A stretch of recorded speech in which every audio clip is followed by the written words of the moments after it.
जय हिंद स्टूडेंट्स, स्वागत करता हूं आपके अपने YouTube चैनल पर। आज मैं आपके लिए इलेक्ट्रिक चार्ज और इलेक्ट्रिक फील्ड नया टॉपिक लेकर आया हूं। तो समझते हैं सबसे पहले हमारे पास इलेक्ट्रिक चार्ज होता क्या है। The property of the matter एक ऐसी प्रॉपर्टी है, फिजिकल प्रॉपर्टी। मैटर का मतलब क्या है? मैटर का मतलब एक ऐसा द्रव्य जिसके अंदर जो भी मास प्रेजेंट हो, तो हम उसको क्या बोल सकते हैं? मैटर बोल सकते हैं। तो यानी कि मैं कह सकता हूं यहां say that is responsible for electrical phenomena. मतलब हमारे पास जितने भी इलेक्ट्रिकल फिनोमिना अगर होते हैं, मतलब जैसे इलेक्ट्रिसिटी का आना जाना, ये सब क्या है? फैन का चलना, और जितने भी आप इलेक्ट्रिकल इंस्ट्रूमेंट यूज करते हो वो सब किस पर वर्क करते हैं? आपके इलेक्ट्रिकल फिनोमिना होते हैं। अगर हम बात करते हैं जो हमारे पास इलेक्ट्रिक चार्ज जो है, आवेश जो है, वो किसके आवेश जो है, अगर हमारे पास मास प्रेजेंट होगा तो चार्ज होगा, चार्ज का एग्जिस्टेंस होगा। मतलब मैं कह सकता हूं यहां से कि charge is always associated with mass. अगर हम बात करते हैं यूनिट की बात करते हैं, तो यूनिट क्या होती है इसकी? कूलाम। ठीक है, कूलाम क्या होते हैं? इसकी यूनिट होती है। वहीं पर अगर मैं सीजीएस यूनिट की बात करता हूं, इसके सीजीएस यूनिट जो होती है, आपको पता है एक कूलाम जो होता है, या मैं कह सकता हूं यहां से सीजीएस यूनिट इसकी क्या होती है? State coulomb. स्टेट कूलाम जो होती है वो क्या होती है? इसकी सीजीएस यूनिट होती है। और एक एसआई यूनिट जो होती है वो किसके बराबर होती है? इसकी 3 × 10⁹ सीजीएस यूनिट की। मतलब 1 कूलाम जो होगा वो किसके बराबर होगा? 3 × 10⁹ स्टेट कूलाम के। ठीक है, अगर हम आगे बात करते हैं, हमें पता है कि चार्ज जो है वो कितने तरीके से हो सकता है। एक तो प्लस चार्ज हो सकता है, एक हमारे पास माइनस चार्ज हो सकता है। ठीक है, तो प्लस चार्ज कहने का मतलब क्या है? मैंने कहा कि किसी बॉडी पर +3 कूलाम क्या है? इस पर आवेश है, ये चार्ज है। तो इसका मतलब क्या है? इस पर क्या है? 3 इलेक्ट्रॉनों की क्या है? इस पर कमी है। यही तो रिप्रेजेंट करता है। और माइनस है, यहां पर मैं लिख देता हूं ये -5 कूलाम है। मतलब इस पर 5 इलेक्ट्रॉन की क्या है? अधिकता है। ठीक है, वहीं पर हम आगे बात करते हैं कि प्रॉपर्टीज जो होती हैं इलेक्ट्रिक चार्ज की, सेकंड डिस्कस करते हैं हम प्रॉपर्टी। प्रॉपर्टी में अगर मैं बात करता हूं, पहली प्रॉपर्टी, अगर मेरे पास बहुत सारे चार्ज हैं, मैंने कहा ये 3 कूलाम, -5 कूलाम, प्लस का मैंने कह दिया 6 कूलाम, इनको क्या है? इनका मुझे नेट क्या निकालना है? सिस्टम का पूरा चार्ज निकालना है, कितना है। तो हमें क्या करना है? उनका डायरेक्ट एल्जेब्रिक सम करना है। क्या करना है? Algebraic sum. तो मैं कह सकता हूं इसके अंदर क्या होती है? एक एडिटिव प्रॉपर्टी होती है। अगर मैं यहां पर कहता हूं इस सिस्टम का पूरा चार्ज कितना है? 6 3 9, 9 में से 5 गया, आपके कितना बचा? 4 कूलम। यानी कि इस सिस्टम पर कितना चार्ज प्रेजेंट है? 4 कूलम। एक होता है quantization of the charge.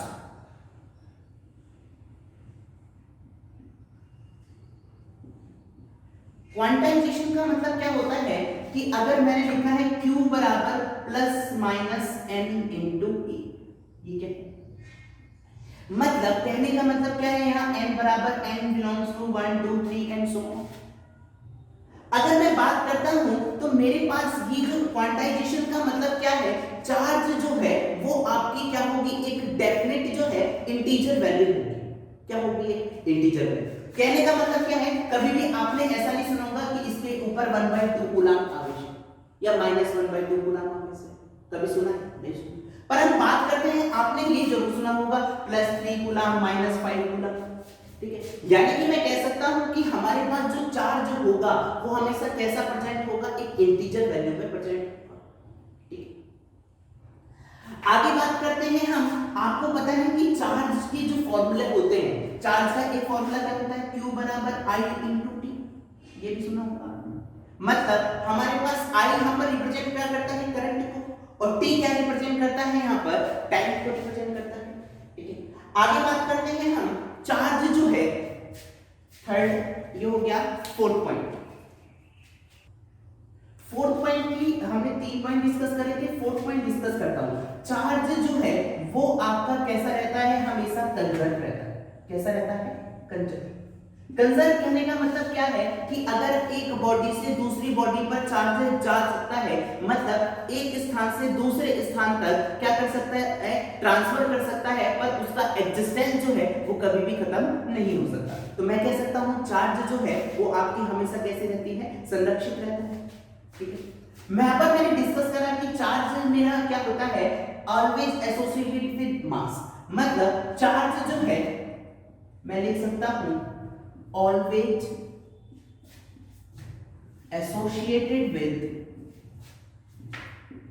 mass। ये क्या होता है? जब मास एग्जिस्टेंस होगा तो मेरे पास चार्ज का भी क्या होगा? एग्जिस्टेंस होगा। और बात करते हैं कि चार्ज जो है डू नॉट या does not depend on velocity. Velocity पर डिपेंड नहीं करता हमारे पास चार्ज कितना है। तो आगे डिस्कस करते हैं हम नेक्स्ट थिंग आपकी, आपने सबने पढ़ा होगा कूलॉम्स लॉ। क्या पढ़ा है? कूलॉम्स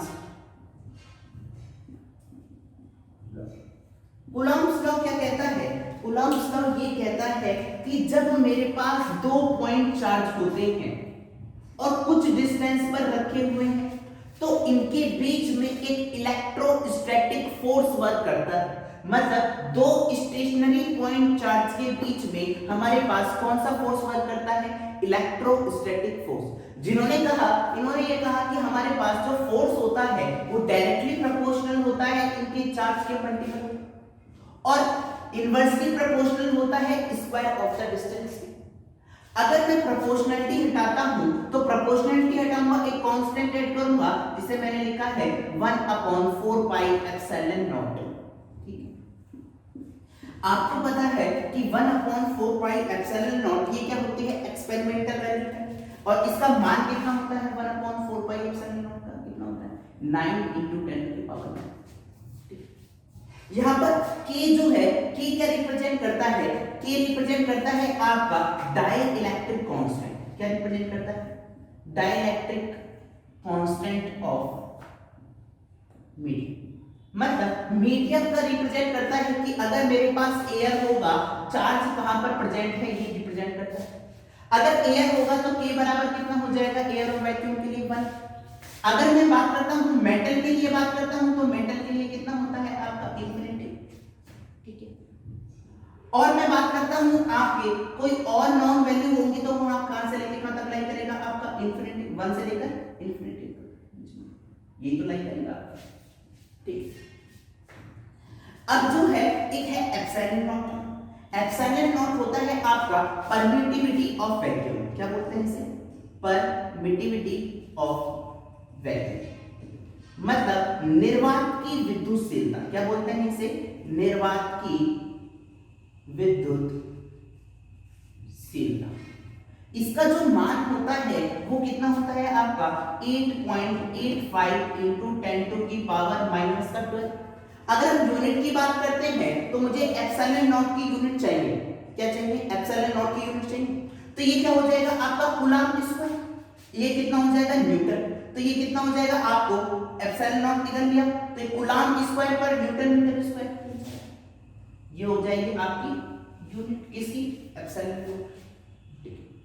आगे डिस्कस करते हैं कि मेरे पास ये जो फोर्स होता है ये मे भी हमारे पास कैसा हो सकता है? अट्रैक्टिव फोर्स भी हो सकता है और रिपल्सिव फोर्स भी हो सकता है। अगर मेरे पास Q1 और Q2 का जो मल्टीपल है वो मेरे पास लेस देन 0 आ रहा है, ठीक है, तो मैं क्या कहूंगा? मेरे पास जो फोर्स होगा वो कैसा फोर्स होगा आपका?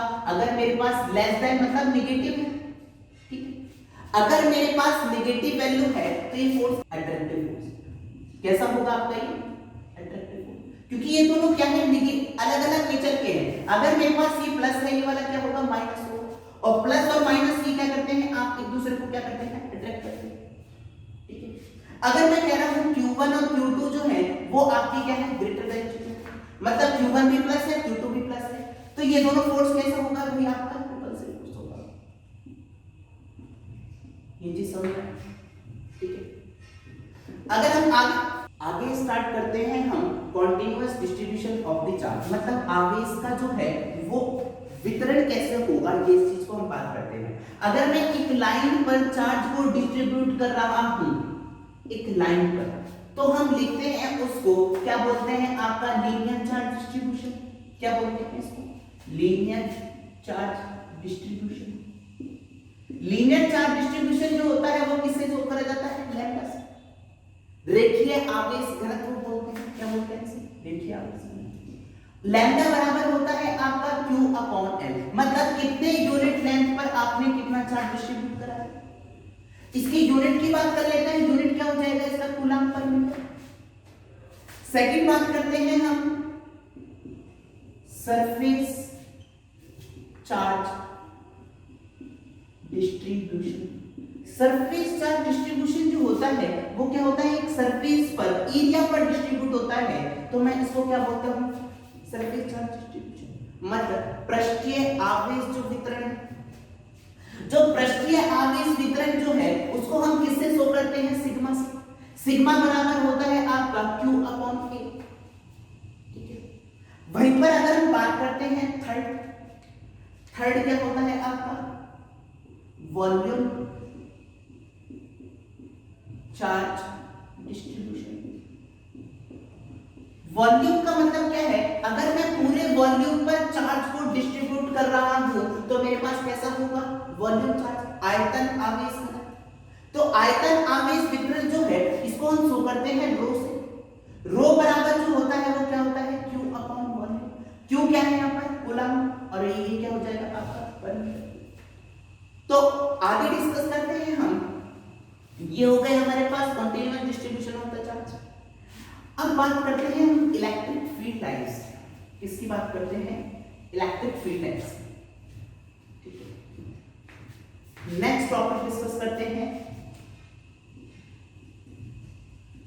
Electric field lines. अब ये इलेक्ट्रिक फील्ड लाइंस है, अगर हम बात करते हैं, मैंने बात करा था कि वहां पर कि जब मैंने आपको मैग्नेटिक्स चैप्टर पढ़ाया था तो मैंने बताया था कि मेरे पास मैग्नेटिक फील्ड लाइंस कैसी होती हैं? कॉन्टिन्यूअस होती हैं, पर मेरे पास इलेक्ट्रिक फील्ड लाइंस कॉन्टिन्यूअस नहीं होती। बस इतना सा अंतर है, बाकी सारे पॉइंट्स हैं। अगर हम बात करते हैं इलेक्ट्रिक फील्ड लाइंस में, मैं कहता हूं tangent at each point give the direction of electric field line. मैं लिख सकता हूं यहां से सिमिलर पॉइंट लिख रहा हूं जैसे मैंने मैग्नेटिज्म में लिखे थे, tangent at each point give the direction of electric field at that point. Second discuss करते हैं कि ये हमारे पास सबको पता है कि नेवर इंटरसेक्ट ईच अदर।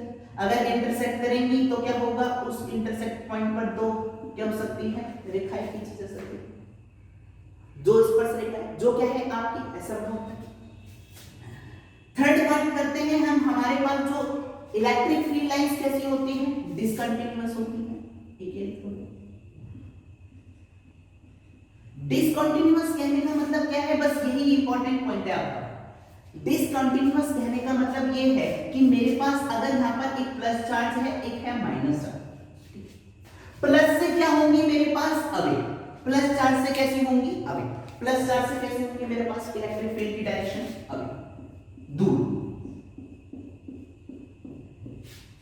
और माइनस चार्ज की क्या होंगी? टुवर्ड्स होंगी। लिख लेना प्लीज। पर मेरे पास चार्ज के अंदर तो इलेक्ट्रिक फील्ड लाइंस प्रेजेंट नहीं है ना। और जब हम बात करते थे मैग्नेट में मेरे पास क्या होता था? अंदर तो मैग्नेटिक फील्ड लाइंस प्रोड्यूस होती थी साउथ से लेके नॉर्थ। तो ये क्या करती थी? क्लोज लूप फॉर्म करती थी। यहाँ पर कोई भी क्लोज लूप फॉर्म नहीं होता है। तो मैं यहां से कह सकता हूं प्लस से क्या होंगी? इलेक्ट्रिक फील्ड लाइंस आगे होंगी, और माइनस की क्या होंगी? आपकी टुवर्ड्स होंगी। ये क्या है आपकी? इलेक्ट्रिक फील्ड लाइंस है। ठीक है, आगे डिस्कस करते हैं हम intensity of electric field point charge के कारण। Intensity of electric field,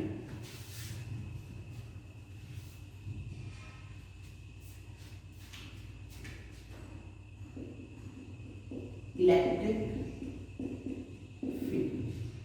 E बराबर होता है, अगर मेरे पास ये है इलेक्ट्रिक फील्ड लाइंस, ठीक है, अगर मैं इस पर एक चार्ज प्लेस करता हूं तो इस पर कितना क्या लगेगा, एक फोर्स लगेगा, इलेक्ट्रिक फोर्स, जिसका मान कितना होगा भाई, इस डायरेक्शन में लगेगा, Q इंटू E के बराबर। तो मेरे पास E बराबर होता है F अपॉन Q0, मतलब Q0 यहां पर रिप्रेजेंट करता है आपका टेस्ट चार्ज, परीक्षण आवेश।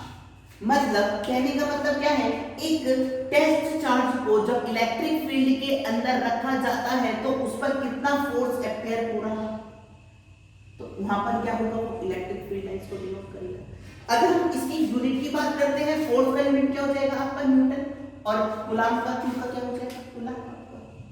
ठीक है, आगे डिस्कस करते हैं। मैंने कहा है एक पॉइंट चार्ज के कारण, ड्यू टू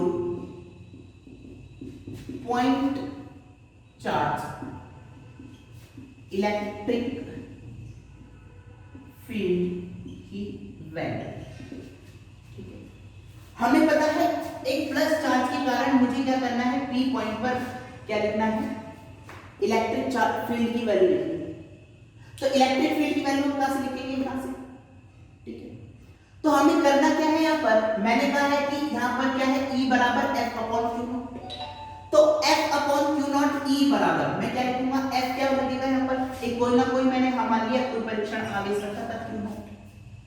ठीक है, तो यानी कि यहाँ पर जो फोर्स लगेगा वो कितना लगेगा, 1/4 pi epsilon not Q Q0 upon R square, ये R वो क्या है। तो यहाँ से आप F अपॉन Q0 करोगे तो Q0 से Q0 कैंसिल हो जाएगा, तो मेरे पास E बराबर कितना बचेगा, 1/4 pi epsilon not Q upon R square. ये क्या हो गया, आपकी पॉइंट चार्ज के कारण आपकी जो इलेक्ट्रिक फील्ड निकल कर आई है वो कितनी है। ठीक है, आगे डिस्कस करते हैं हम। एक होता है आपका इलेक्ट्रिक डाइपोल, वैद्युत द्विध्रुव। नेक्स्ट डिस्कस करते हैं हम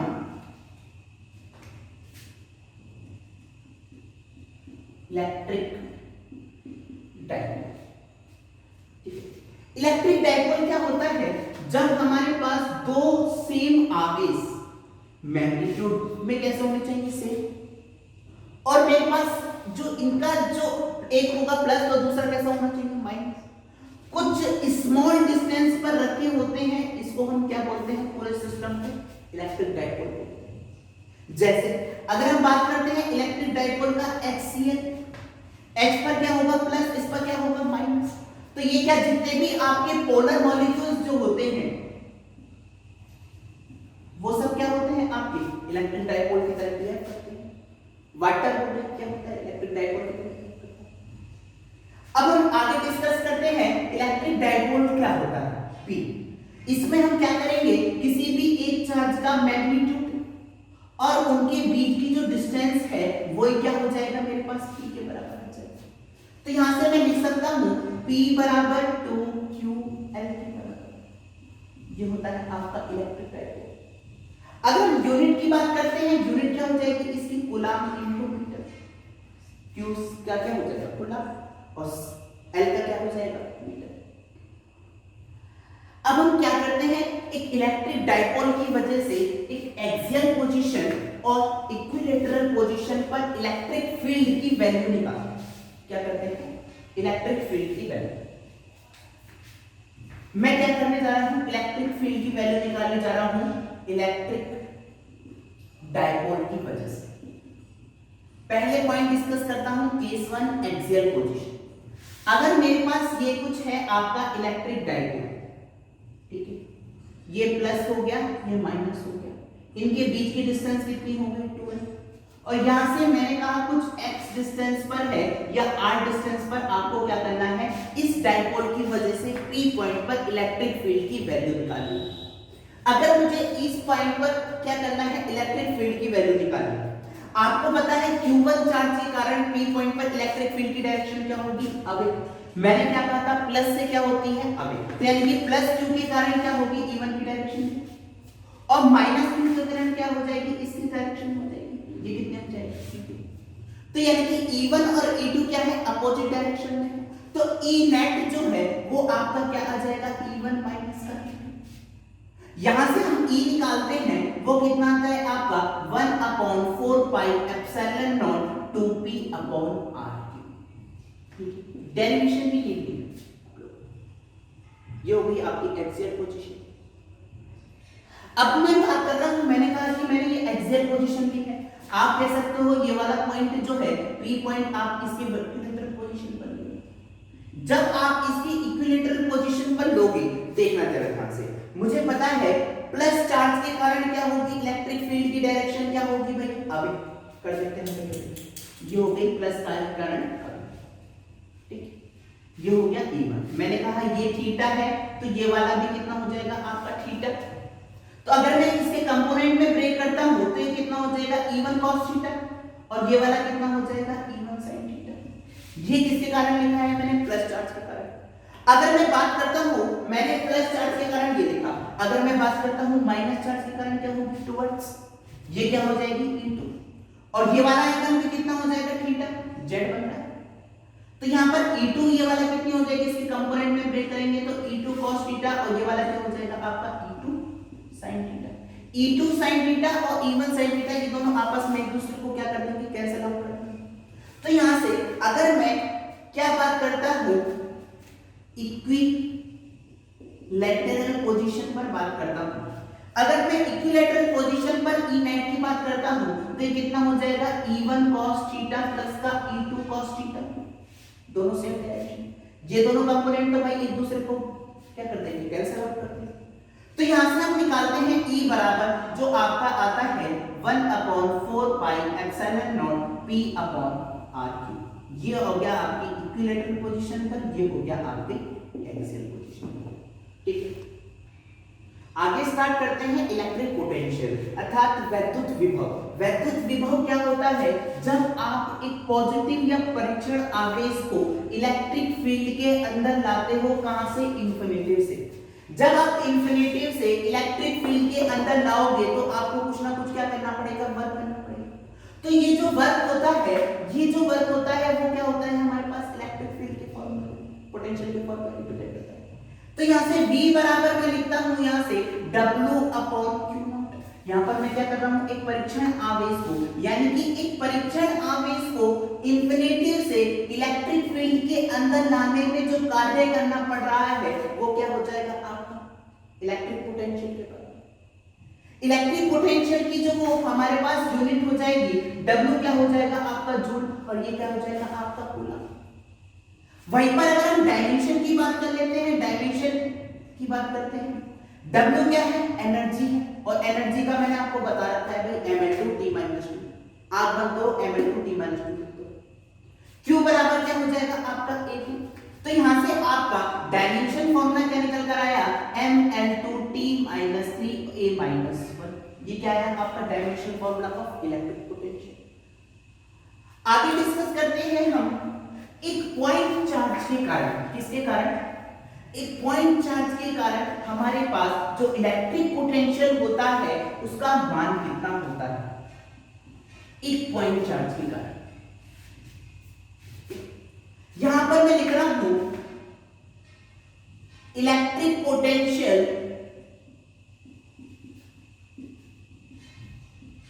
due to a point charge. तो यहां से पॉइंट चार्ज के कारण जो हमारे पास इलेक्ट्रिक पोटेंशियल का जो वैल्यू आता है V बराबर 1/4 पाई एप्सिलॉन नॉट Q/r, क्या होता है हमारे पास इलेक्ट्रिक पोटेंशियल। अगर हम बात करते हैं, हम नेक्स्ट डिस्कस करते हैं इलेक्ट्रिक डाइपोल की वजह से इलेक्ट्रिक पोटेंशियल कितना होता है। Electric potential due to a electric dipole. Electric dipole मैंने आपको बताया था क्या होता था, मेरे पास जब दो समान आवेश पर उनके साइन क्या होने चाहिए, अलग होने चाहिए, कुछ डिस्टेंस पर होते हैं तो हम उस सिस्टम को क्या बोलते हैं, इलेक्ट्रिक डाइपोल बोलते हैं। मैंने कुछ इसकी एक्सियल पोजीशन पर, R पोजीशन पर मैंने कहा है P पॉइंट पर मुझे इलेक्ट्रिक पोटेंशियल निकालना है। तो यहां से V एक्सियल जो आता है वो आपका कितना आता है 1/4 pi epsilon not P upon R square. यहां पर गड़बड़ मत करना भाई, यहां पर क्या है R स्क्वायर, यहां पर क्या है R। यहां पर मैं लिख रहा हूं, यहां पर इलेक्ट्रिक पोटेंशियल लिख रहा हूं, यहां पर in the term of P electric dipole. वहां पर हमने लिखा था इलेक्ट्रिक डाइपोल के टर्म में P अपॉन R जो इलेक्ट्रिक फील्ड की इंटेंसिटी लिखी थी। ये हो गई आपकी एक्सियल पोजीशन। वहीं पर अगर मैं कह सकता हूं ये वाला पॉइंट पूछो भाई इस पर लाई करता है इक्विलेटरल पोजीशन पर, तो V जो इक्विलेटरल पोजीशन पर वैद्युत विभव जो निकल कर आएगा वो कितना आता है भाई कितना आता है जी। क्यों? क्योंकि यहां पर जो होती है वो डिस्टेंस क्या होती है सेम होती है, और इलेक्ट्रिक पोटेंशियल जो है वो आपकी कैसी क्वांटिटी है भाई आपकी स्केलर क्वांटिटी। कैसी क्वांटिटी है स्केलर। तो आपकी इस बात पर डिपेंड नहीं करेगी कि हमने कहां से इसको लिया है। आगे डिस्कस करते हैं, अगर हम कितना मुझे टॉर्क रिक्वायरमेंट है एक इलेक्ट्रिक डाइपोल को इलेक्ट्रिक फील्ड में रोटेट करवाने के लिए, समझते हैं। नेक्स्ट डिस्कस करते हैं हम टॉर्क required to displace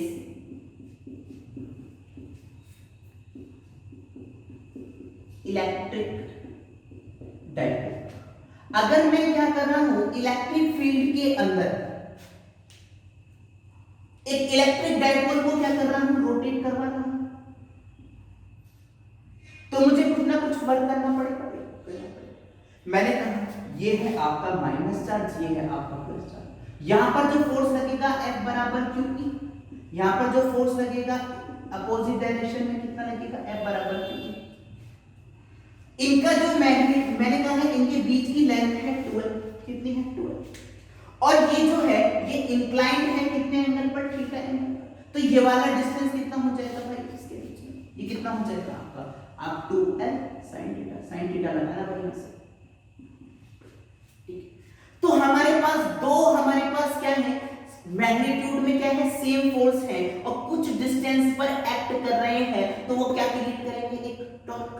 तो यहां से टॉर्क जो है वो क्या आ जाएगा आपका force into perpendicular distance between them. तो यहां से फोर्स जो है वो कितना है आपका QE के बराबर, और परपेंडिकुलर डिस्टेंस कितनी है भाई इन दोनों के बीच में 12 sin थीटा। तो मैंने लिख दिया यहां पर 12 sin थीटा।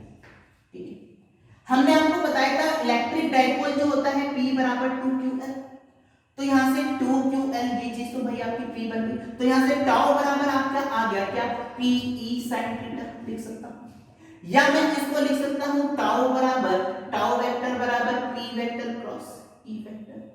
ये क्या हो गया आपके पास टाउ निकल रहा है, टॉर्क निकल रहा है।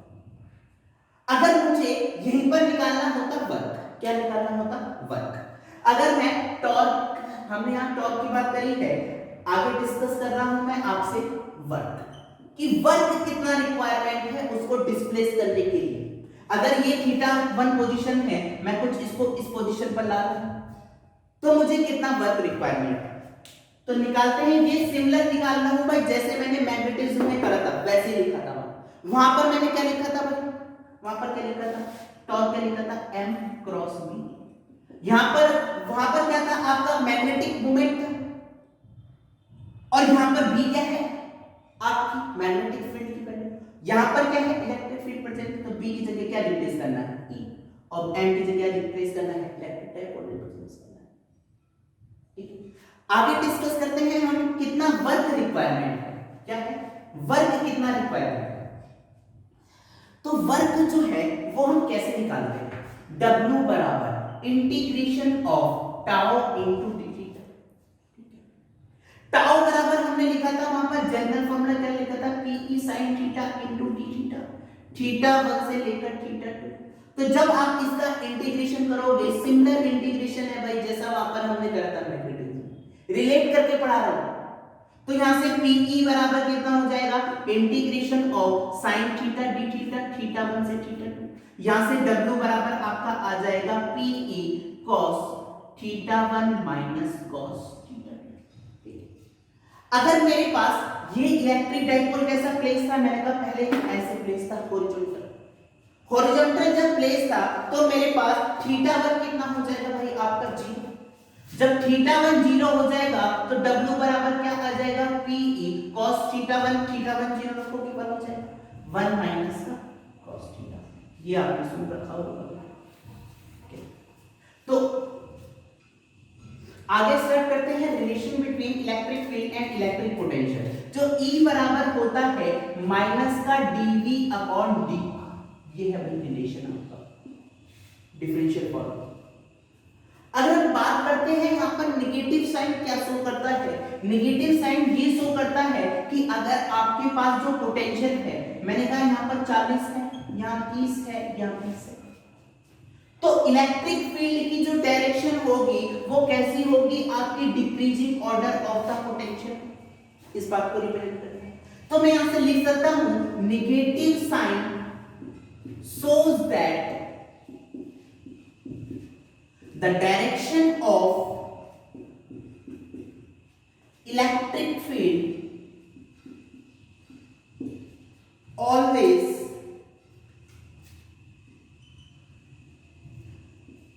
in the direction of decreasing order of potential।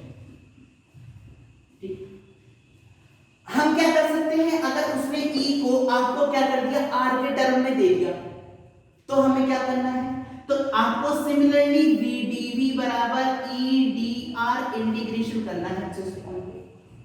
Questions करवाएंगे हम इसके। ठीक, आगे डिस्कस करते हैं हम इक्विपोटेंशियल सरफेस। नेक्स्ट डिस्कस करते हैं हम equipotential surface.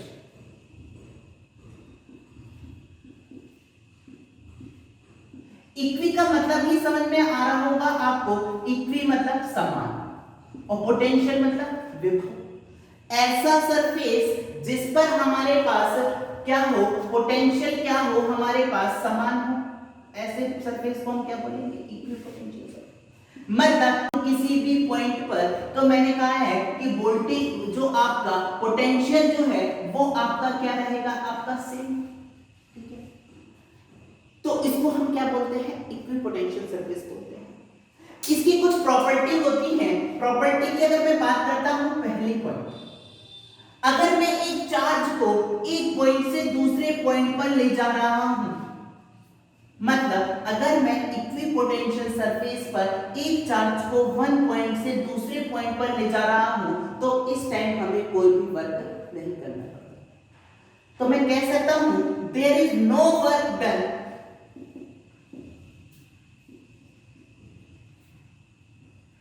To displace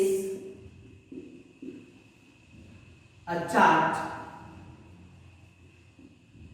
from one point to another point। ठीक है, सेकंड हम बात करते हैं इसकी इक्विपोटेंशियल सरफेस पे। आपको पता है कि इलेक्ट्रिक फील्ड की जो डायरेक्शन होंगी वो हमेशा कैसे होंगी, परपेंडिकुलर। इलेक्ट्रिक फील्ड की डायरेक्शन, तो यहां से मैं लिख रहा हूं the direction of electric field always perpendicular to equipotential surface। ठीक है, ये क्वेश्चन पूछे जाते हैं आपसे। आगे डिस्कस करते हैं हम। नेक्स्ट आपका एक लास्ट टॉपिक रह गया है, एक है आपका कौन सा, इलेक्ट्रिक पोटेंशियल एनर्जी।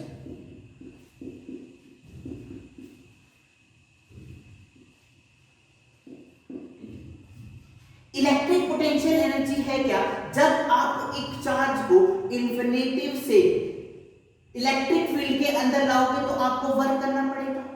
जो वर्क जो होता है, जो आप वर्क करते हो, वही वर्क क्या होता है, आपका एनर्जी के फॉर्म में स्टोर हो जाता है, जिसे हम क्या बोलते हैं, वैद्युत स्थितिज ऊर्जा बोलते हैं।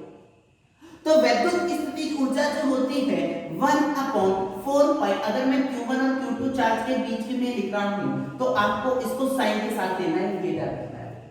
तो ये कितना होता है Q1 Q2 अपॉन R, ये हो जाएगा आपके पास इलेक्ट्रिक पोटेंशियल एनर्जी। अगर हम यूनिट की बात करते हैं, एनर्जी की यूनिट क्या होगी भाई आपकी, ठीक है। तो कुछ पार्ट रह गया है इसका इलेक्ट्रिक फील्ड, इलेक्ट्रिक चार्ज का हमारे पास और इलेक्ट्रिक फील्ड का। जैसे आपके क्या हो गया, आपके पास इलेक्ट्रिक फ्लक्स हो गया, गॉसेस थ्योरम हो गए, उसके एप्लीकेशन जो हो गए, उसको हम क्या करेंगे नेक्स्ट पार्ट में डिस्कस करेंगे। Okay, thank you so much for watching.